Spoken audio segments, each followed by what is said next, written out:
Okay, we're going to talk about winterizing the Truma. It's actually really easy, not a lot of steps to doing it. All right, down here in this compartment, there's actually 2 valves. So they give you this panel to come off, which just has 4 screws, there and there.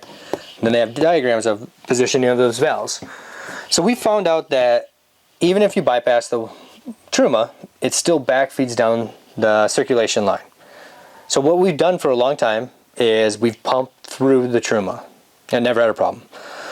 So only thing you should have to do down here is this gray valve right here. Just don't bypass the water heater.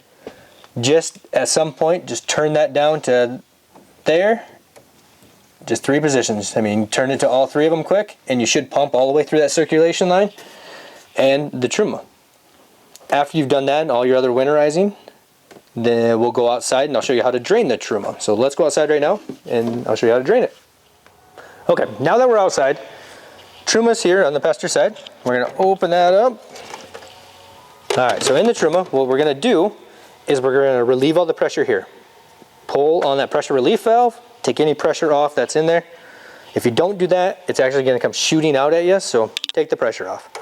Close that, push up on the black handle, open it, pull the filter out, and then you can open the pressure relief here to make it drain faster if you want to. On your filter wise, they recommend that you rinse it off with water, clean it.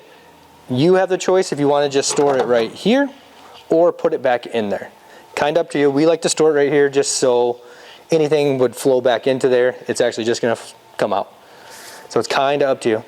Other than that, there's really not much to winterizing a Truma besides, making sure we get pumped through the whole thing. Do the 1 valve inside. Other than that, drain it. And that's all there is to winterizing your Truma.